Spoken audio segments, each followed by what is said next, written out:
आज की जो परिस्थितियां हैं वो भी किसी देवासुर संग्राम से कम नहीं। यदि हम लोग एक बार को इन परिस्थितियों से हटकर साक्षी भाव से आज की परिस्थितियों को देखें तो ये जानने में हमें जरा सा भी संकोच नहीं होगा कि एक तरफ पुण्य है, एक तरफ पाप, एक तरफ शुभ है, एक तरफ अशुभ, एक तरफ प्रकाश है, एक तरफ अंधकार है, एक तरफ देवत्व है, एक तरफ असुरता का बोलबाला है। और असुरता के बोलबाले के कारण हर व्यक्ति की सोच वैसी ही हो गई। छोटा चिंतन, छोटा उद्देश्य, ये मानव की परिभाषा बन गए।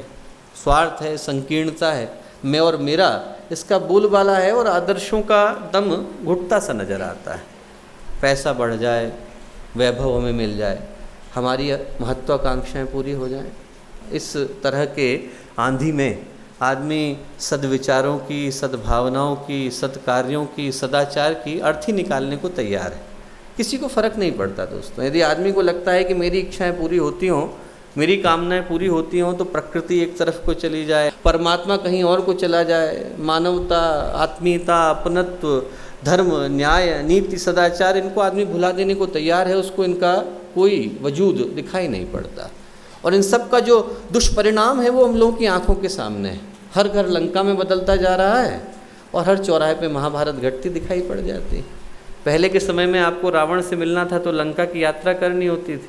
आज की तारीख में रावण से मिलने के लिए आप एक गली से दूसरी गली में चले जाइए और कई सारे रावण बिना पूछे ही अपना परिचय आपको दे करके चले जाएंगे।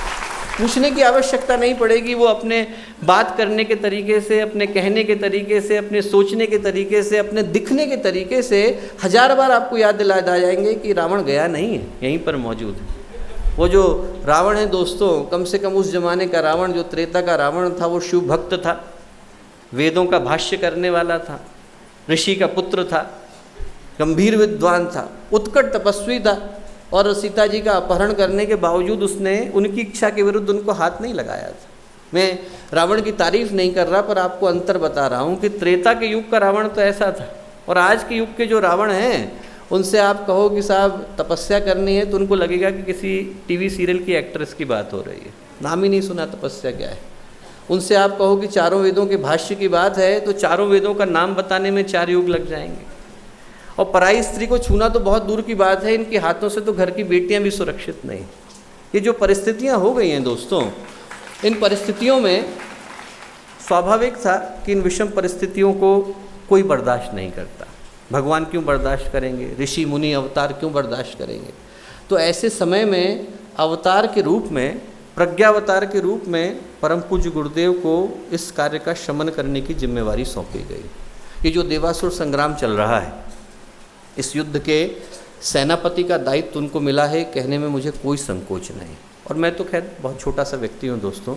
जो लोग इस सृष्टि के गंभीर प्रकरणों को जानते हैं, अंतरिक्ष के प्रांगण में किस तरह के घटनाक्रम करवटें बदल रहे हैं, आज से 10 वर्ष बाद की, 50 वर्ष बाद की, 100 वर्ष बाद की, 1000 वर्ष बाद की दुनिया कैसी होगी, जिनकी आंखों के सामने स्पष्ट है, उनको ये बात कहने में बिल्कुल भी संकोच नहीं कि ये जो विश्व की परिस्थितियां बदल रही हैं या बदलती जाएंगी, वो सारी की सारी गुरुदेव के इर्द गिर्द घूम रही हैं। उनके अलावा और कोई सृष्टि का नियंता भी है नहीं। दुर्भाग्य की बात एक ही है दोस्तों, जहाँ पर हमारे गुरु, हमारे श्री राम, आज के युग के भगवान श्री राम हैं, तो वहाँ पर हम गायत्री परिजन उनके लक्ष्मण के रूप में तो हैं।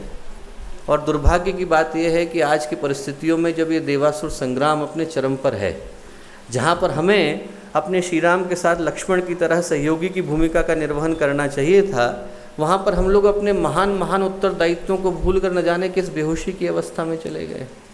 अपने अपने महान उत्तरदायित्वों को भूलकर न जाने क्यों जीवन के छोटे छोटे उद्देश्यों में, छोटे छोटे लक्ष्यों में अपने जीवन की राहों को टटोलने में लगे हैं। ऐसा कोई व्यक्ति गायत्री परिवार के अंदर नहीं है जिसका जन्म परम पूज्य गुरुदेव ने इसलिए न दिलाया हो क्योंकि उसे एक महान योजना का सहभागी बनना था, एक दिव्य योजना का अंग बन रहा था। भगवान राम के सहयोगी के रूप में हम खड़े हो जाएं, इससे बड़ा सौभाग्य क्या हो सकता है। वहाँ पर भगवान महाकाल का, जहाँ पर भगवान हनुमान का नाम लिया जाता है, वहाँ पर हमारा नाम लिया जाए, इससे बड़ा सौभाग्य कहाँ हो सकता है। हमारे YouTube चैनल शांति कुंज वीडियो गायत्री परिवार को सब्सक्राइब करें एवं बेल आइकन जरूर दबाएं ताकि गायत्री परिवार की विभिन्न गतिविधियों की जानकारी आपको मिलती रहे।